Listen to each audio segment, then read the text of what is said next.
말씀을 함께 보시겠습니다. 구약성경 느헤미야서입니다. 느헤미야서 4장 1절부터 23절 마지막 절까지 저와 여러분이 말씀을 교독하여서 함께 보시도록 합니다.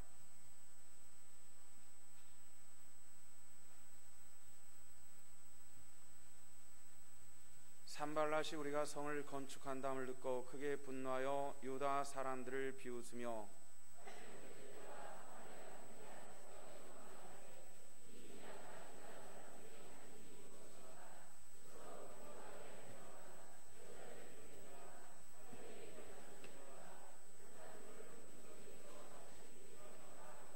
암몬 사람 도비아는 곁에 있다가 이르되 그들이 건축하는 돌 성벽은 여호가 올라가도 곧 무너지리라 하더라.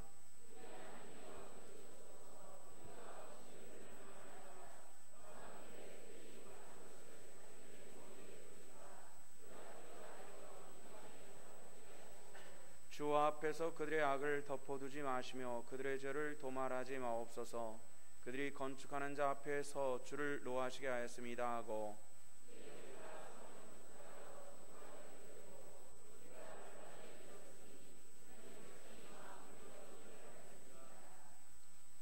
산발랏과 도비아가 아라비아 사람들과 암몬 사람들과 아스도 사람들이 예루살렘 성이 중수되어 그 허물어진 틈이 메꾸어져 간다함을 듣고 심히 분노하여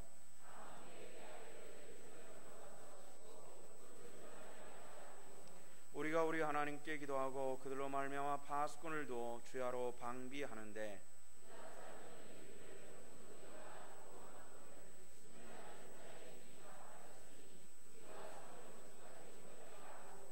우리의 원수들은 이르기를 그들이 알지 못하고 보지 못하는 사이에 우리가 그들 가운데 달려들어가서 살육하의 역사를 그치게 하리라 하고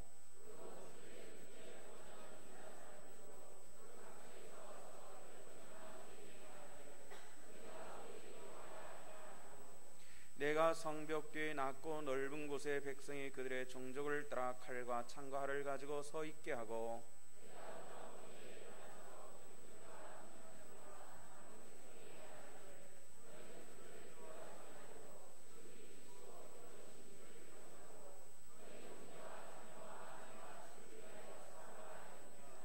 우리의 대적이 우리가 그들의 의도를 눈치챘담을 들으니라. 하나님이 그들의 꾀를 패하셨으므로 우리가 다 성에 들어와서 각각 일하였는데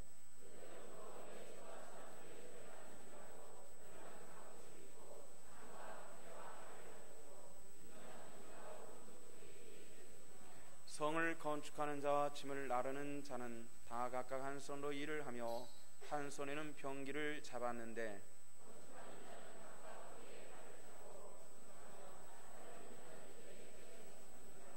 내가 귀족들과 민장들과 남은 백성에게 이르기를 이 공사는 크고 넓음으로 우리가 성에서 떨어져 거리가 먼즉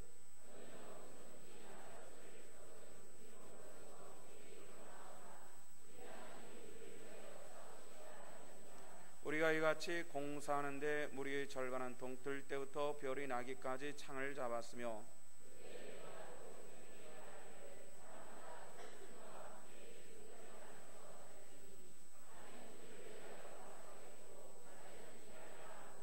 함께 나나의 형제들이나 종자들이나 나를 따라 파수하는 사람들이나 우리가 다 우리 옷을 벗지 아니하였으며 물을 기르러 갈 때도 각각 병기를 잡았느니라. 아멘. 아버지 은혜를 감사합니다. 참 좋으신 주님께서 우리를 사랑하사 은혜를 베푸시고 함께 예배할 때 귀한 가정들을 택하시고 예배로 하나님께 영광 돌릴 때 찬양으로 영광 돌리는 그 축복의 자리에 있게 하신 하나님 감사함을 드립니다. 우리 주님께서 계획하신 가운데 그 가정에 생명으로 역사해 주셔서 믿음을 갖게 하시고 하나님을 찬양할 수 있도록 주 은총으로 역사하셨음을 감사합니다. 믿음을 잘 지키게 하시되 우리가 마지막 때 혼탁하고 혼란한 때를 볼 때에 더욱더 주님께로 가까이 하는 믿음의 권속들 될 수 있도록 도와주시옵소서. 마지막 때는 키질하는 것 같다고 했습니다. 알곡은 안으로 들어오되 가라지는 밖으로 나갈 수밖에 없습니다. 교회도 키질할 때가 올 터인데 늘 안으로 주님 향해 살아갈 수 있도록 주님 은총 내려 주시옵소서. 오늘 또 말씀 전합니다. 종이 입술의 능력을 허락하시고 합당한 주의 말씀, 주의 계시의 말씀으로 증거할 수 있도록 하나님 은총 내려 주시옵소서. 감사드리며 예수님 이름 받도록 기도했습니다. 아멘. 느헤미야 4장 1절부터 23절 말씀을 우리 함께 보셨습니다. 오늘 말씀 제목 어떤 내용이죠? 우리가 비판당하고 있을 때에 신앙 안에서 우리가 비판당할 때는 어떻게 해야 될 것인가, 또 우리가 비판하는 자리에 있을 수도 있겠죠. 어떻게 비판할 것인가 하는 것을 우리가 함께 살펴보면서 정말 우리가 비판을 당할 때도 또 비판할 때도 믿음 안에서 감당하고 승리하는 저와 여러분들 되시기를 부탁을 드립니다. 좋은 일 하다가 보람 있는 일 하다가 또 그리고 내 의도와는 다르게 의심당하고 비판당해 볼 때가 있습니다. 또 내 개인의 유익이 아닌 전부 유익을 위한 일을 하다가 예기치 않은 심각한 반대에 부딪힐 때가 있습니다. 뭐 내 유익을 위한 것도 아니고 전체의 유익을 위한 것인데 이런 반대에 부딪히고 비판에 부딪혀가지고 굳이 할 필요가 있겠나 싶어가지고 집어 던져버리는 경우들도 있고요. 또 꼭 참고 견뎌내가지고 마지막 때까지 잘 견뎌서 칭찬받는 그런 사람들도 있습니다. 부탁하기는 후자처럼 마지막까지 잘 견뎌서 우리 하나님 나라에서도 칭찬받는 하나님의 사람들 되시기를 주 이름으로 부탁을 드립니다. 오늘 본문의 느헤미야가 그렇게 이 비판을 당하는 겁니다. 반대에 부딪히고 있었어요. 어떤 일에 대한 반대에 부딪히고 있었죠? 예루살렘 성벽을 재건하는 일에 반대에 부딪히고 있었습니다. 이 일은 영적으로는 하나님의 일이었습니다. 육신적으로는 이스라엘 백성들의 일이기도 했고요. 또 그리고 이것이 페르시아 왕의 허락을 받아가지고 하는 권위 있는 일이기도 했습니다. 그런데 이 일에 반대하고 비판하고 그리고 일을 하지 못하도록 참 힘들게 하는 세력이 있었다는 겁니다. 여기에 대해서 느헤미야는 과연 어떻게 하고 있고 어떤 비판을 받고 있는지 한번 살펴보기를 원합니다. 느헤미야 4장 1절과 2절 말씀 보니까 이 비판 세력이 어떤 사람들이었냐면은 예레미야가 그리고 이스라엘 백성들이 성을 건축한다 함을 듣고 분노하여 그리고 유다 사람들을 비웃기 시작합니다. 그래서 그들이 과연 너희들이 견고하게 쌓을 수 있느냐? 너희들처럼 별 볼 일 없는 인간들이, 너희 같은 민족들이 뭘 할 수가 있어? 하는 이런 비판을 하고 있는 겁니다. 그리고 이 비판에는 암몬 사람 도비아도 함께 그 일을 거들면서 함께 비판하는 그런 걸 볼 수가 있습니다. 우리가 주의를 할 때에 늘 이런 비판에 노출될 수가 있다는 겁니다. 그리고 비판당할 수가 있고요, 판단을 받을 수 있기도 합니다. 이 비판을 받는 이나 비판을 하는 일들이 모두 다 비판당하는 일들이 건설적이고 하나님의 영광을 위해서 되어지는 것이라면 참 괜찮겠는데, 오늘 성경의 본문에 나타나는 사람들, 비판하는 사람들은 믿음을 따라 비판하는 것이 아니라 하나님의 일들에 대해서 사단의 권세를 가지고 비판을 하고 있는 겁니다. 우리가 이 말씀을 하면서 결론 하나를 짚고 넘어가야 되겠습니다. 그 결론은 사단은 어떤 경우에도 하나님을 이길 수가 없습니다. 자, 아멘이십니까? 이럴 때는 아멘 하는 겁니다. 사단은 어떤 경우에도 하나님을 이길 수가 없습니다. 저와 여러분들은 그런 의미에서 하나님께 속한 것이고요, 우리는 사단을 이길 수 있는 권세를 우리들 가운데 허락하여 주신 줄로 또한 믿으시기를 바랍니다. 우리는 승리할 수가 있어요. 그렇기 때문에 어떤 악의 권세일지라도 막상 맞닥뜨리면 힘들지라도 나 이것을 잘 견뎌나가면은 하나님께서 우리로 하여금 승리케 하시는 겁니다. 예수님이 십자가에 못 박히실 때에 사단은 이긴 줄 알았습니다. 야, 우리가 이겼다. 그러나 결국은 하나님께서 이기셨습니다. 어떻게 이기셨죠? 부활하심을 통해서 이기셨습니다. 부활을 통해서 하나님께서, 예수님이 부활을 통해서 하나님께서 이기셨던 겁니다. 결국은 이기는 겁니다. 성경 마지막 부분인 요한계시록을 보면은 그런 게 나옵니다. 이제 우리가 창세기서부터 쫙 봤던 성경이 요즘에 요한일서까지 가고 있죠. 좀 이따 요한일서, 2서 이렇게 다 보고 나면은 이제 요한계시록을 보게 될 것입니다. 이 요한계시록 상당히 긴 내용이지만은 거기 이제 새벽마다 이제 새벽 기도할 때 이 프로젝트도 쌓아가면서 자료를 보면서 우리가 새벽 기도를 흥미진진하게 요한계시록을 말씀을 보게 될 것입니다. 그런데 이 요한계시록도 보면요, 사단과 그리고 하나님과의 영적인 전쟁입니다. 영적인 전쟁에서 순간순간 사단이 이기는 것 같지만은 결국은 하나님께서 승리하신다는 결론을 맺고 있는 겁니다. 성경은 하나님께서 창조하시고요, 그리고 하나님께서 악의 권수를 무너뜨리고 승리하시는 것으로 성경은 마무리되고 있는 것을 알 수 있죠. 저와 여러분들은 그 하나님 은혜 안에 있고 품 안에 있는 하나님의 백성이며 권속입니다. 바로 우리는 하나님께서 승리하신 것처럼 반드시 승리할 줄로 믿습니다. 자, 우리가 이 주의를 하다가 현저하게 잘못하고 있을 때, 누군가 건설적인 비판을 할 때 그것을 받아들일 수 있는 것도 굉장히 중요합니다. 건설적인 비판, 우리가 일단 비판이라고 하는 것, 내가 하고 있는 일들에 대해서 누군가 간섭하는 것은 싫습니다.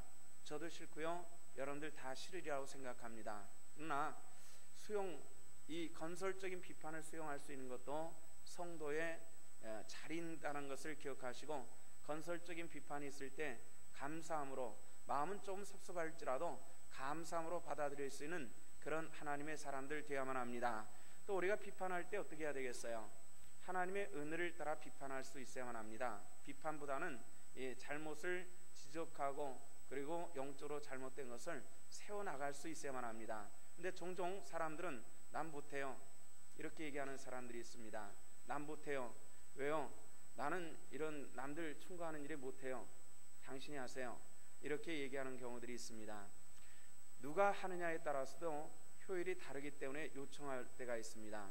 그러면은 때로 내가 손해를 볼지라도 영적으로 세우는 일에 쓰임받는 하나님의 사람들 될 수 있기를 또한 주 이름으로 부탁을 드립니다. 그래서 우리가 부름 받았고 세움 받았잖아요. 직분자로 세움 받았잖아요. 그래서 우리 권사님들, 먼저 우리 교회의 이 여자 성도들 가운데서는 그래도 연장자이고 신앙적으로 그래도 오랫동안 신앙생활하신 우리 권사님들이 그 역할을 잘 감당해 주셔야만 합니다.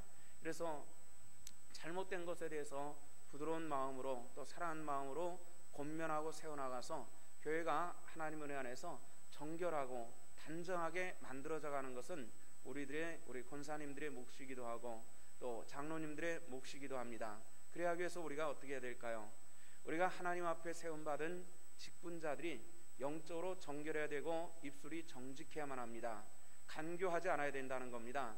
그래야만 우리가 권위가 있고 세움받은 자들의 말씀의 능력이 나타날 수 있는 것입니다. 저와 여러분들이 그렇게 할 수 있기를 주 이름으로 부탁을 드립니다. 자, 비판을 할 때 우리는 생산적으로 비판을 하고 그리고 하나님의 말씀으로 세워나가서 하나님의 일들을 감당을 해나가야만 합니다. 그런데 우리가 파괴적인 생산적인 비판이 아니라 파괴적인 비판을 하는 경우들이 있습니다. 성경의 가장 대표적인 파괴의 비판이라고 한다면은 헤롯과 빌라도의 비판이었을 겁니다. 헤롯과 빌라도는 예수 그리스도를 비판하고 결국은 십자가에 못 박혀 죽이는 일에 주역이 되었던 사람들이죠. 성경에는 이 두 사람에 대해서 누가복음 23장 12절에 이런 얘기를 하고 있습니다. 헤롯과 빌라도가 전에는 원수였으나, 헤롯과 빌라도는 정적이었습니다. 서로 상대방을 비난하고 으르렁거리면서 어떤 권력의 다툼이 있었던 그런 사람입니다. 헤롯은 유대의 통치자였고 빌라도는 로마에서 파견한 총독이었습니다. 권력이 양분되어 있는 상황 속에서 이 권력의 우위를 점하기 위해서 원수가 되었던 사람입니다. 근데 성경은 뭐라고 말하냐면은 당일에 서로 친구가 되니라 이렇게 말씀을 했습니다. 그 당일은 어떤 것이냐면은 예수님의 십자가에 못 박혀 죽이는 일에 합의를 하면서 서로 친구가 됐다 이렇게 얘기를 합니다. 악한 사람들은 악한 일에 협력을 하게 마련입니다. 선한 사람은 선한 일에 협력을 하게 마련입니다. 저와 여러분들이 악한 일에 쓰임받는 도구가 되거나 협력하는 자가 되지 않기를 원하고요, 정말 우리들이 선한 하나님의 일에 쓰임받는 하나님의 도구가 될 수 있기를 주 이름으로 축원합니다. 악한 일과 선한 일은 분명합니다. 선한 일은 어떤 것입니까? 연약한 영혼을 세우는 역할을 하는 것이 하나님의 선한 도구가 되는 겁니다. 연약한 자를 세우고 믿지 않는 자를 믿게 만들고 생명을 살리는 일에 쓰임받는 도구가 하나님의 선한 일에 쓰임받는 하나님의 사람입니다. 근데 반대가 있죠? 어떤 경우입니까?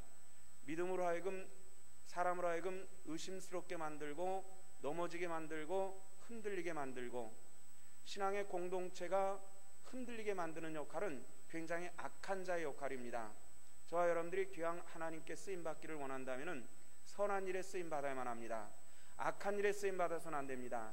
이것은 하나님께서 미워하시는 일이고 심판하는 일이기 때문에 그렇습니다. 정말 하나님께 저와 여러분들이 옳고 바르고 하나님의 일을 세우는 일에 쓰임받는 하나님의 권속들 되시기를 주 이름으로 축원합니다. 자, 이 비판하는 일들은 단번에 끝나지 않습니다. 사단의 권세는 굉장히 질깁니다. 기독교 역사를 공부하고요, 그리고 이 교리사를 공부를 해보면은 신기한 것을 느낄 수가 있습니다. 그게 뭐냐면은 초대교회에서부터 있었던 이 사단의 권세, 이단의 교리는 항상 똑같다는 겁니다. 어떤 이단이 나타나든지 똑같은 교리를 가지고 나타납니다. 그것은 어떤 것이냐면은 예수 그리스도의 고난과 그 십자가의 그런 놀라운 하나님의 축복을 부인하는 역할을 하는 것이 사단의 권세인데요, 어떤 이단이든지 똑같습니다. 왜냐하면 사단은 하나이기 때문에 그렇습니다. 명칭만 잠깐 바꿔가지고 역사 속에서 나타났다 사라졌다 하기를 반복할 뿐이죠. 사단은 항상 그 사단이 계속 역사하기 때문에 그렇습니다. 성도 여러분들, 마지막 때가 되면은 더욱 깨어있기를 주 이름으로 부탁을 드립니다. 그리고 기도하셔야만 합니다. 마지막 때는 정말 우리 영혼을 노리는 악한 자들이 굉장히 많기 때문에 그렇습니다. 그래서 우리는 이 악한 자의 권세에 넘어가지 않기 위해서 우리는 힘을 써야 되는데, 이 비판하는 사람들은 세력을 더해가기 시작하는데, 느헤미야 4장 7절 말씀에는 이런 얘기가 나옵니다. 산발락과 도비아 아라비아 사람들과 암몬 사람들과 아소 사람들이 예루살렘 성이 중수되어 그 어머니 메고 간다음을 듣고 심히 분노하였다, 이렇게 말하죠. 처음에는 몇 사람 안 된 것 같았어요. 그런데 시간이 지나면서 악한 자의 세력을 점점 더해간다라는 이런 느낌을 받는 그런 부분입니다. 참 놀랍게도 악의 권세는 빨리 규합하는 특징을 가지고 있습니다. 저는 이 비교 종교와 이단들에 대해서 연구하는 것을 굉장히 즐거웠고 재미있어 했고, 그들과 참 많은 충돌도 있었습니다. 근데 참 흥미진진한 것은 뭐냐면요, 악한 자들은 굉장히 빨리 세력을 얻고요, 또 무너질 때는 또 굉장히 빨리 무너진다는 겁니다. 참 빨리 무너져요. 최근에 이단들도요, 요즘 봄에 한참 소란했던 그 이단이 하나 있었죠. 뭐였었죠 그게? 예? 신천지 이단. 굉장히 빨리 성장하는 것 같은데 요즘에 무너지는 속도를 보니까요, 굉장히 봄에 눈이 녹는 것처럼 빨리빨리 무너져가는 것을 볼 수가 있습니다. 거짓된 것은 빨리 세워지기도 하고요, 빨리 무너집니다. 그러나 하나님의 은혜는 그렇지 않습니다. 하나님의 은혜는 견고한 성토와 같다는 것, 여러분들 믿으시기를 바랍니다. 그 견고한 성에 우리의 신앙을 쌓아나가는 것입니다. 역사는 이제 느헤미야와 그를 따르는 백성들이 이제 몸으로, 힘으로, 물질로, 기도로 하고 있었지만은 악한 자는 뭘로 허물고 있었어요? 뭘로 허물고 있는 것을 볼 수 있죠? 하나님의 일을 하는 사람들은 땀을 흘리고 몸으로 하고 허물로 하고 애를 써서 하고 있는데, 허무는 사람들은 굉장히 간단히 허물고 있었어요. 뭘 가지고 허물고 있었죠? 혀를 가지고 허물고 있었다는 겁니다. 여러분들, 혀를 조심하시기를 바랍니다. 혀로 허무는 것은 굉장히 쉽고 간단합니다. 하나님의 역사는 수많은 사람들이 땀 흘리고 눈물 흘리고 때로는 피 흘려 쌓아날지라도 그것을 허무는 사람들은 그 도구는 굉장히 간단합니다. 혀를 가지고 허물고 있었어요. 이 도비아와 암몬 사람, 이 산발락과 도비아 같은 사람들이 뭐 딴 걸 가지고 하는 것이 아니어서 칼 들고 와가지고 뭐 싸우는 것도 아니었어요. 말로만 하고 있었단 말이에요. 혀 가지고 허물고 있었습니다. 교회가요, 정말 말만 제대로 하면은 승리할 수가 있습니다. 우리가 신앙 안에서 말만 제대로 해도 하나님 은혜 안에서 승리할 수가 있다는 겁니다. 입술에 파수꾼 세우시기를 바랍니다. 그리고 하나님의 은혜를 구하는 저와 여러분들 될 수 있기를 주 이름으로 부탁을 드립니다. 자, 이 비판의 결과를 통해서 나타나는 것을 보면은 뭐가 나타나는지 한번 보도록 하십시다. 느헤미야서 4장 10절의 말씀 보니까 이 얘기를 자꾸 들어요. 니들이 쌓아놓은 거 그 여우가 올라가도 허물어질 거야. 이런 얘기를 하고 있죠. 자, 2절 말씀 보면은 그런 얘기가 나옵니다. 자, 3절 말씀 보니까 암몬 사람 도비아 곁에 있다가 이르되 그들이 건축하는 돌 성벽은 여우가 올라가도 곧 무너지리라 하더라. 여우라고 하는 것이 우리나라 여우랑 틀려 사막 여우는 굉장히 작아요. 몸무게가 2kg밖에 나가지 않은 굉장히 조그만한 그런 짐승이에요. 2kg밖에 나지 않는 여우가 올라가도 그 성은 무너질 거야. 얼마나 김 빠지고 들으면 화가 나는 일이에요. 참 사단의 권세는 믿는 자의 분노를 돋구게 마련입니다. 그런데 이게 분노가 일어나다가 10절 말씀 보니까 이런 얘기를 지속적으로 듣다 보니까 어떤 결과가 일어나는지 한번 보십시다. 우리 10절 말씀을 같이 한번 읽어보도록 하십시다. 다 같이 시작. 유다 사람들은 이르기를 흙무더기가 아직도 많거늘 짐을 나르는 자의 힘이 다 빠졌으니 우리가 성을 건축하지 못하리라 하고. 뭐라 그러고 있어요? 이제 이 성을 건축하는 그 백성들이 힘이 다 빠지기 시작했습니다. 무엇 때문에 빠졌어요? 도비아와 산발랏의 이 혀 때문에 빠지기 시작했습니다. 참 일을 하는데 김 빼는 일은 굉장히 쉽습니다. 혀로 빼기 쉽다는 겁니다. 우리가 그래서 무슨 일을 하든지 혀는 굉장히 중요한 위치에 있다는 것을 기억하시고 혀를 바로 쓸 수 있는 저와 여러분들 될 수 있기를 부탁을 드립니다. 정말 그런 것을 전 봤습니다. 어렸을 때부터 같은 교회에서 신앙생활하고 또 같은 도에서 목회를 하고 있는 성남의 신지교회 김용곤 목사님, 작년에 한번 왔었죠. 김용곤 목사님이 교회를 건축하는데 그 참 힘을 빼는 이런 무리들이 있었어요. 그래가지고 정말 건축을 힘들게 했습니다. 어떻게 얘기를 하기 시작을 했냐면은 아마 빚 때문에 결국 교회는 도산할 걸 이렇게 이야기를 하고 다니는 사람들이 있었습니다. 사람들이 많이 흔들렸어요. 많이 흔들리면서도 끝까지 건축을 해나갔습니다.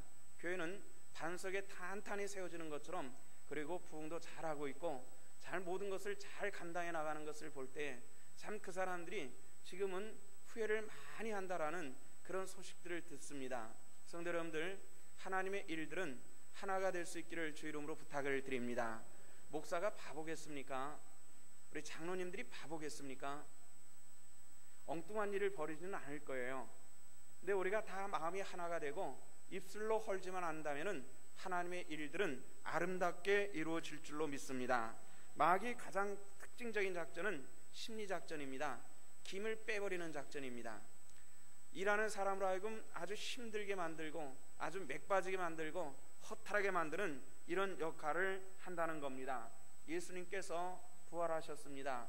부활하신 날 아침에 제일 먼저 찾아온 사람들이 누구였습니까? 제자들이었습니다. 제자들이 없어요. 어디로 갔죠? 물고기 잡으러 나는 갈릴리로 간다. 베드로가 그렇게 얘기할 때 12제자들 중에서 맏형격이었잖아요. 베드로의 말을 듣고 나도 해가지고 다 우르르 갈릴리로 가버리고 말았어요. 참 이 부활하신 예수님께서 기가 막히셨겠죠. 그래서 가장 먼저 찾아간 곳이 갈릴리였습니다. 갈릴리로 찾아가서 베드로를 부르십니다. 베드로에게 뭐라 말씀하시죠? 내가 나를 과연 사랑하느냐? 이렇게 질문합니다. 여러분들, 베드로에게 질문하셨던 질문을 오늘 주님께서 여러분들에게 하신다면 우리 어떻게 대답할 수 있겠습니까? 제가 여러분들에게 질문하겠습니다. 정말 여러분들이 우리 주님을 사랑하십니까? 진정으로 사랑하십니까? 그러면 그 앞에 서 있는, 도망가는 것이 아니라 그 앞에 서서 주님께서 부활하셔서 무엇라 말씀하신가를 기다릴 수 있는 그런 사람들 되시기를 주님의 이름으로 축원합니다. 정말 베드로 사단에 잠시 쓰임 받습니다. 우리도 믿음의 사람들이지만은 잠깐씩 쓰임 받을 때가 있습니다. 그러지 않기를 우리는 항상 기도해야만 합니다. 성령의 쓰임 받기를 위해서 기도할 수 있는 우리들이 되어야만 합니다.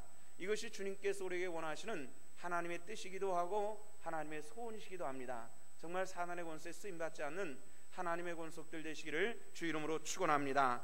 두 번째로 비판은 그들로 하여금 낙심하게 만들었다는 겁니다. 힘이 빠질 뿐만 아니라 정말 낙심하기 시작을 했습니다. 그래서 그들은 이렇게 스스로 얘기를 합니다. 우리가 성을 건축하지 못하리라. 지금까지 힘쓰았잖아요. 재물을 바쳤잖아요. 땀 흘렸잖아요. 힘들게 일을 했었던 사람입니다. 할 수 있다고 말했던 사람이 어느 날 갑자기 우리가 이 성을 건축하지 못할 것 같아. 이렇게 얘기를 합니다. 무엇 때문에 그렇습니까? 이 비판 때문에 그렇게 되어졌다는 것을 우리가 알 수가 있습니다. 낙심에 대해서는 은사로 우리에게 권면하는 것이 있습니다. 로마서 12장 8절에 보면은 권위라고 하는 은사가 있습니다. 권위라고 하는 은사라고 하는 것은, 권위라고 하는 은사는 어떤 것이냐면은 사람들을 세우는 은사입니다. 연약해졌던 사람에게 힘을 불어넣는 그런 은사라는 겁니다. 반대로 힘을 빼는 것은 악한 권세입니다. 우리 성도들 가운데서도 연약한 자들에게 힘을 불어넣는 그런 은사를 가지고 있는 분들이 몇 분 계시는 것을 볼 수가 있습니다. 정말 굉장히 그런 분을 보면은 기쁘고 또 감사하고 굉장히 이 참 목회자로서 마음이 참 흐뭇합니다. 성도 여러분들, 권위하는 은사를 받도록 하십시오. 낭만한 자에게 가서 기도하고 손을 붙잡아주고 힘내라고 말할 때 사람이 힘을 얻을 수 있는 그런 권위 있는 하나님의 사람들 되시기를 주님의 이름으로 부탁을 드립니다. 히브리서 12장 3절에서 낙담될 때에, 낙심될 때에, 히브리서 12장 3절에서는 우리에게 이런 말씀을 하고 있습니다. 너희가 피곤하여 낙심하지 않게 죄인들이 이같이 자기에게 거역한 일을 참으신 자를 생각하라, 이렇게 말씀을 했습니다. 예수님께서 얼마나 낙심 갔을까요? 이런 얘기입니다. 예수님께서 예루살렘에 들어가셨을 때 사람들이 나와서 호산나 왕의 왕으로 오시는 이유 하면서 막 종려나무 가지를 꺾어 들고 찬양을 했습니다. 하나님만이 받을 수 있는 그런 영광입니다. 예루살렘 사람들이 순간적으로 예수님의 영적인 그것을 알았던 것 같습니다. 눈치챘던 것 같아요. 그래서 왕의 왕으로 오시는 이유 막 찬송하고 굉장히 좋아했는데, 불과 며칠 가지 못해서 예수님을 십자가에 못 박아 죽게 하소서 하는 이 폭도와 같이 변했을 때 예수님의 마음은 어땠을까, 이런 생각을 합니다. 세상에 이런 인간들도 다 있나 말이지. 예수님이 인간적인 생각 속에서는 참 낙심스러운 그런 상황이었을 겁니다. 우리도 때때로는 사람에게 낙심할 때 있잖아요. 아, 저 사람 저럴지 정말 몰랐어. 그런데 어쩌면 저럴 수가 있지? 이런 생각이 들 때 낙심할 때가 우리도 종종 있을 것입니다. 그런데 우리 주님께서 뭐라 말씀하시냐면은 죄인들이 자기에게 거역한 일을 참으신 자를 생각하라. 누가 예수님을 거역했죠? 제자들도 거역했지 않습니까? 예루살렘 사람들이 다 거역했었어요. 그런데 예수님께서는 마지막까지 참으셨다는 겁니다. 그 이유는 무엇입니까? 하나님께서 말씀하신 예수님에 대한 명령이 있고 당신의 사명이 있었기 때문에 참고 견딜 수 있는 힘이 예수님께 있었습니다. 여러분들, 하나님께서 여러분들을 부르신 여러분들에게는 사명이 있으십니까? 사명이 있으십니까? 그러면 그 사명을 감당할 때까지 우리 주님을 생각하며 낙심하지 말고 끝까지 견디며 참고 승리하는 우리 성도들 되시기를 주 이름으로 축원합니다. 그 참는 동안에 예수님께서는 얼마나 많은 조롱거리가 됐죠. 침뱉음을 당하고 얼굴을 때리고 가시관을 쓰고 옷을 벗기고 그 비참한 지경에 이를 때까지 우리 주님께서는 참으셨다는 겁니다. 우리 그런 자리에 들어가지 못했잖아요. 그런 자리에 우리는, 저도 목회를 하고 어려운 가운데서 목회를 시작을 했지만은 그런 그 비참한 지경까지는 아주 끄트머리도 가보지 못했어요. 우리가 그런 자리에 들어가기는 정말 쉽지 않을 것입니다. 우리는 이 편안한 세월 속에서 우리가 살다 보니까 조금만 틀린 것이 있으면은 넘어져 버리고 낙심하는 것이 우리들의 신앙의 가장 큰 문제라는 겁니다. 낙심하지 마십시오. 주님께서 승리한 것 같이 우리는 승리하기 때문에 낙심할 필요가 없다는 것입니다. 마지막까지 우리는 승리할 줄로 믿습니다. 세 번째로 비판으로 그들은 두려워하기 시작을 했습니다. 느헤미야 4장 11절 말씀이니까 우리 원수들은 이르기를 그들이 알지 못하고 보지 못하는 사이에 우리가 그들 가운데 달려 들어가서 살육하여 역사를 그치게 하리라 하고, 이제 이스라엘 백성들이 어떤 생각을 하고 있냐면은 그들이 우리가 모르는 사이에 뛰어들어와서 우리를 살육하고 이 일을 그치게 할 것이다 하는 그런 두려움이 마음속에 사람들 사이에 널리 퍼지기 시작했다는 겁니다. 이 두려운 것은 참 빨리 퍼지기 시작합니다. 사람들이 전부 두려워하기 시작했습니다. 두려워하면서 일손을 놓기 시작했다는 겁니다. 성도 여러분들, 마지막까지 주님 오시는 날까지 교회는 존재해야만 합니다. 그리고 일해야만 합니다. 승리해야만 합니다. 마지막까지 전도하며 하나님의 교회를 세워나가는 저와 여러분들, 우리 신성의 권속들 될 수 있기를 주 이름으로 부탁을 드립니다. 이런 두려움에 빠졌을 때 하박국은 하박국 3장 16절에서 이런 얘기를 합니다. 내가 들었으므로 내 창자가 흔들렸고 그 목소리 나여 내 입술이 떨렸도다. 우리가 우리를 치러 올라오는 환난 날을 내가 기다림으로 내 뼈에 썩이는 것이 들어왔으며 내 몸은 내 처소에서 떨리는도다. 이렇게 탄식하는 것을 봅니다. 하박국도 두려운 것을 만났을 때 창자가 흔들릴 정도로 떨었다고 말합니다. 뼈가 썩는 것 같은 그런 엄청난 고통을 내가 경험했습니다. 이렇게 고백합니다. 두려운 건 두려운 것입니다. 무서운 건 무서운 겁니다. 이건 인간이기 때문에 어쩔 수는 없습니다. 그러나 중요한 것이 있습니다. 우리 안에 주님께서 함께 하실 것이라는 이 믿음을 가지시기를 바랍니다. 오늘 아침의 말씀처럼 야곱과 함께 하셨던 그 하나님께서 오늘 저와 여러분들도 함께 하실 것이기 때문에 그렇습니다. 이 은혜를 우리는 체험하는 것입니다. 이것이 신앙입니다. 이것을 따라 우리는 승리하는 것입니다. 이것이 하나님의 백성의 영적인 삶이라는 것을 기억해야만 합니다. 디모데후서 1장 7절에서 사도 바울은 사랑하는 제자 디모데에게 편지합니다.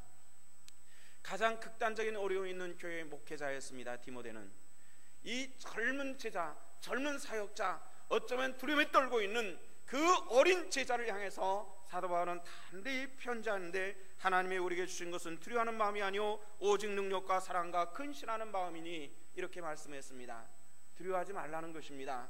우리 하나님께서 담대하게 하시는 그 하나님의 말씀을 보시고 두려워하지 않으며 싸우며 승리하며 하나님의 영광을 나타낼 수 있는 우리 하나님의 권속들 되시기를 부탁을 드립니다. 그러면 우리가 결과적으로 이런 그 힘들고 어려운 일에 봉착했을 때 우리는 어떻게 해야 될 것인가 한번 생각을 해야만 합니다. 우리가 파괴적인 비판에 직면했을 때 무력해지기가 쉽습니다. 또 지혜롭지 못한 사람들은 건설적인 비판에 대해서도 그만 손을 놓고 두려워 떠는 경우들이 종종 있습니다. 우리가 하나님의 은혜 안에서 승리하기 위해서는 몇 가지로 무장해야만 합니다. 첫째는 하나님으로부터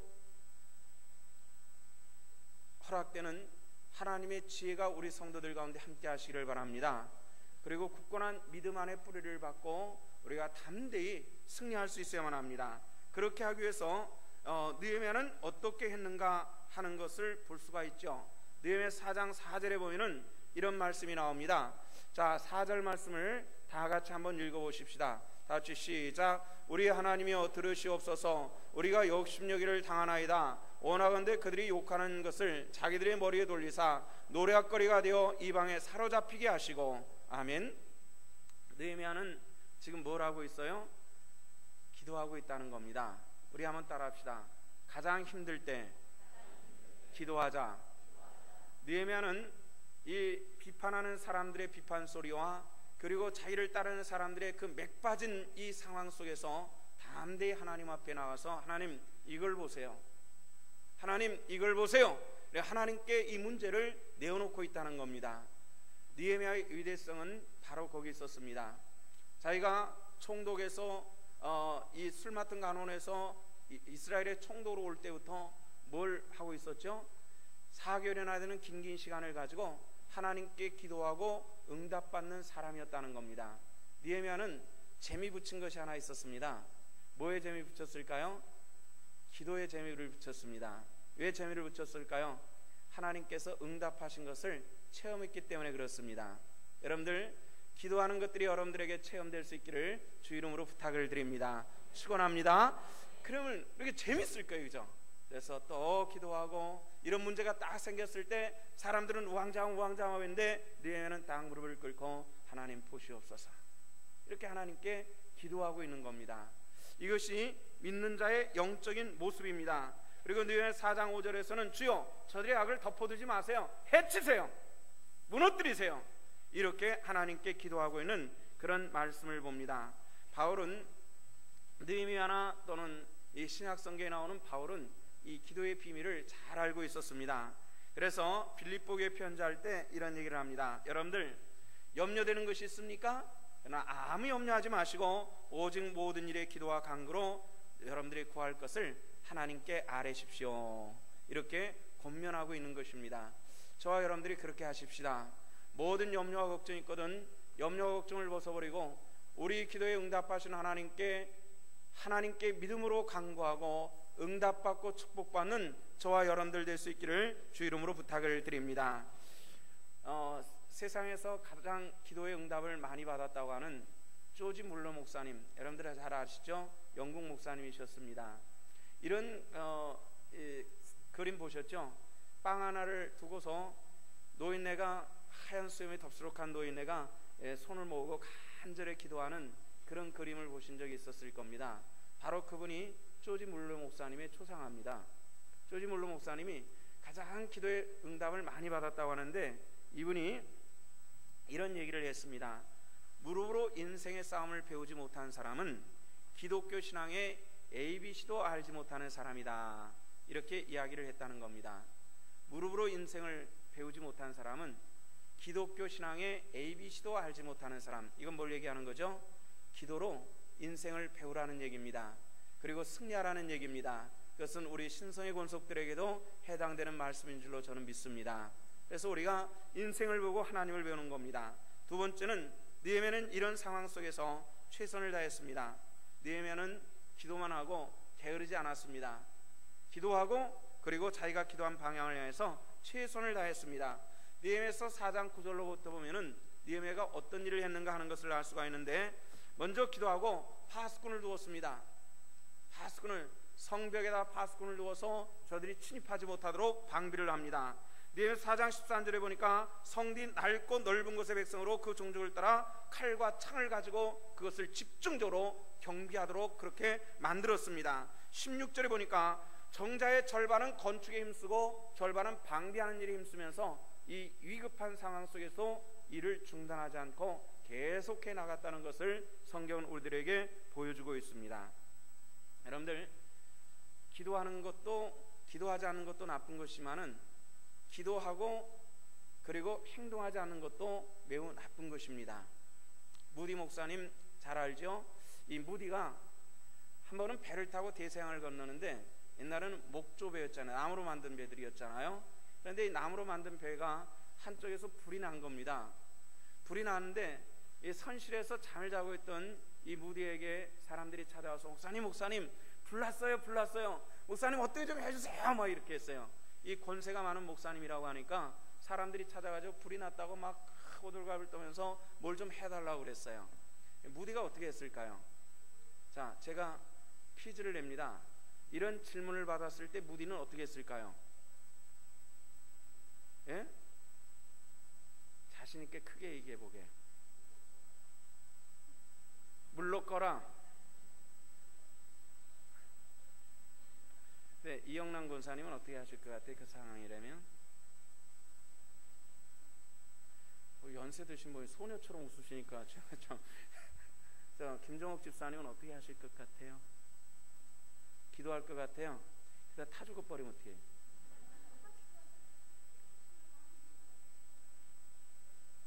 근데 제가 답을 가르쳐 드릴게요. 무디 목사님은 주무시다가 딱 일어나더니 물통을 가지고 막 쫓아가더랍니다. 아, 목사님 어디 가세요? 빨리 불 꺼야지! 그러면서 물을 끼얹더라는 겁니다. 그런 상황이 되면은 뛰어가면서 기도할 수 있잖아요. 이렇게 할 수 있잖아요. 그런데 김종옥 집사님은 꺼주시옵소서 그러다가 훅 타버리면 어떻게 하겠어요? 좀 그러네 좀. 죄송합니다. 어르신들 저를 너무 놀리는 것 같아서 놀린 게 아니고요. 무디 목사님이 그랬다는 겁니다. 후닥닥 일어나서 양동이를 가져다면 쭉 하면서 막 쫓아가더라는 겁니다. 이게 신앙인의 모습인 줄로 믿습니다. 기도하고 행동하지 않는 것이 신앙이 아니라는 거죠. 기도하며 행동하는 것이 신앙의 본질임을 우리에게 가르쳐주고 있는 그런 대목입니다. 느헤미야는 기도하고 일어났습니다. 그리고 파수꾼을 세웠습니다.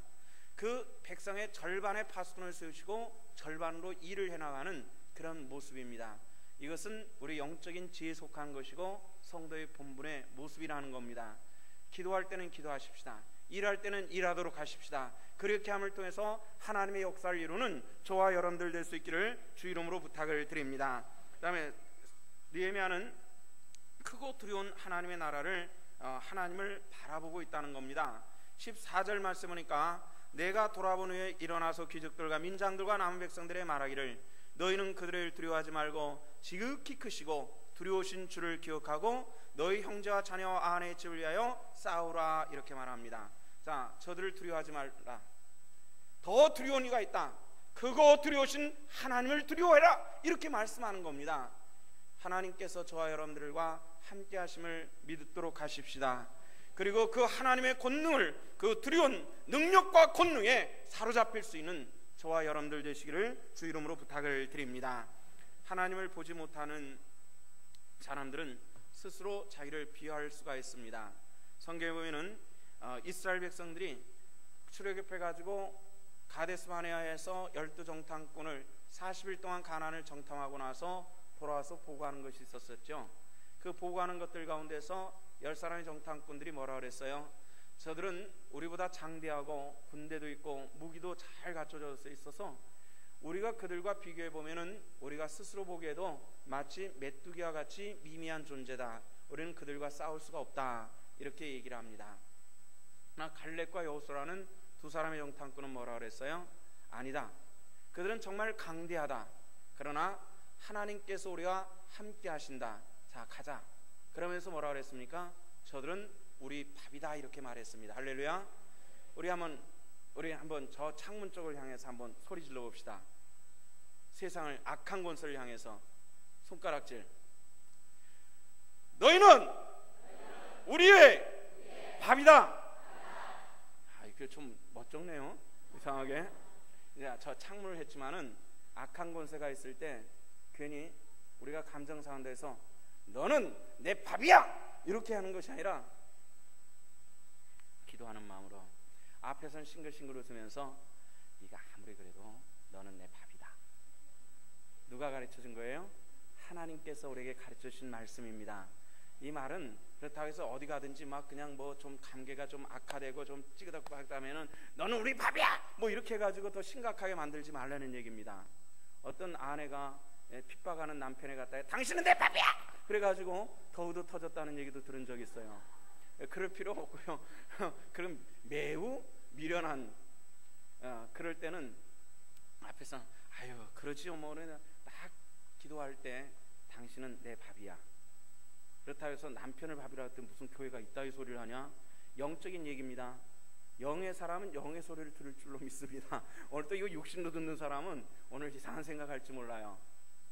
여러분들 영의 싸움을 하십시오. 그리고 영의 기도를 하십시오. 그리고 하나님의 권능을 체험하는 하나님의 권속들 되시기를 주 이름으로 부탁을 드립니다. 그래서 이 일의 결과가 어떻게 되기 시작했는가 보십시오. 자, 16절에 보니까 그때로부터 이런 말이 나옵니다. 언제부터였어요? 기도하고 나서 그리고 백성들을 재편성해서 한때는 무기를 들고 방비하는 일과 한때는 성벽을 건축하는 일에 투입하면서부터 그리고 이스라엘 백성들이 그 절망스러운 그 낭망스러운 상황들이 반전되기 시작했다는 겁니다. 사람들은 용기를 갖기 시작했습니다. 중단됐던 일들은 새롭게 시작돼 나가는 것을 봅니다. 우리가 세상에서 지킬 만한 일들은 굉장히 많이 있습니다. 그 중에 제일 지킬 만한 것이 있다고 그랬습니다. 뭘 지키라 그랬어요?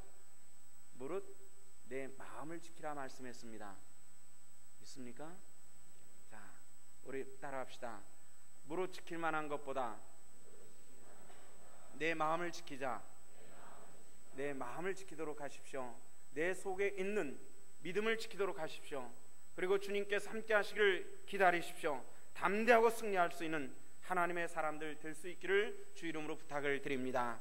기도는 느헤미야의 기도는 상황이 어려울 때마다 기도할 때에 상황을 반전시키는 그런 능력이 있었던 것을 봅니다. 성경의 위인들은 전부 기도하는 사람이었습니다. 모세가 기도하는 사람이었습니다. 다니엘이 기도하는 사람이었습니다. 에레미야가 기도하는 사람이었습니다. 그리고 느헤미야도 기도하는 사람이었습니다.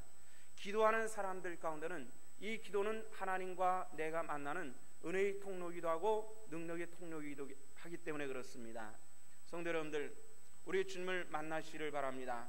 힘들 때 부르짖기를 원합니다. 그리고 주의 손을 붙잡고 승리할 수 있는 저와 여러분들 되시기를 주 이름으로 축원합니다. 우리 함께 기도하십시다. 하나님, 이 시대에 새로운 느헤미야를 기다리고 계십니다. 우리가 느헤미야 같이 기도하게 하시고 하나님의 능력을 체험할 수 있는 하나님의 사람이 되게 해주시옵소서. 우리 잠깐은 한음성으로 통성으로 기도합니다. 다 같이 기도하시겠습니다. 사랑의 주 아버지 하나님, 은혜를 감사합니다. 오늘 우리가 느헤미야 4장의 말씀을 함께 보았습니다. 우리에게 온전한 깨우침을 주시고 은혜 가운데 함께 해주시기를 원하옵고 간구하옵나이다. 진정 악한 세대를 우리가 당하고 있습니다. 참으로 우리가 입술에 파수꾼을 세우며 하나님의 영광의 도구가 다 될 수 있도록 주님 은총 내려주시기를 원합니다. 주여 아버지 하나님은 간구하오니 날마다 주의 뜻을 이름에 부족함이 없게 하시고 선하신 주의 공로로 함께 해주시기를 주여 나의 아버지 하나님은 없고 간구하옵나이다. 아버지 하나님, 참으로 우리 마음에 낙심될 때 해야 될 일이 있습니다. 아버지 하나님께 문제를 가지고 나아가는 것입니다. 하나님께 아뢰는 것입니다. 예배가 증답받게 하시고 다시 한번 이 백성들이 그때부터 힘을 내어 하나님의 일들을 감당한과 같이 우리가 그리할 수 있게 하시고 하나님의 위대한 일을 감당해 나갈 수 있는 놀라우신 하나님의 축복을 체험할 수 있도록 하나님 도우시고 인도해 주옵소서. 이 민족에 나오는 어렵고 힘든 이 경제적인 어려운 일들이 있습니다.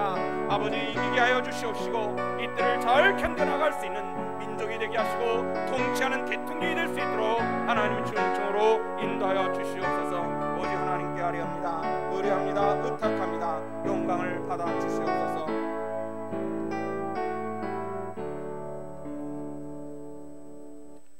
아버지 은혜를 감사합니다. 느헤미야 4장의 말씀을 함께 봤습니다. 힘들고 어려운 시간이 어떻게 왔으며 어떻게 이겼는가를 우리에게 보여주시는 아주 귀한 말씀입니다. 하나님, 말씀은 보긴 보아도 듣긴 들어도 행함이 없는 우리들 참 어리석고 부족합니다. 듣고 본 바의 말씀을 통하여서 우리가 하나님의 말씀을 따라 행동하게 하시고 느헤미야와 같이 느헤미야가 통치하던 이스라엘 백성들과 같이 승리할 수 있는 우리들 될 수 있도록 도와주시옵소서. 감사하며 예수님 이름 받도록 기도하옵나이다. 아멘. 찬송가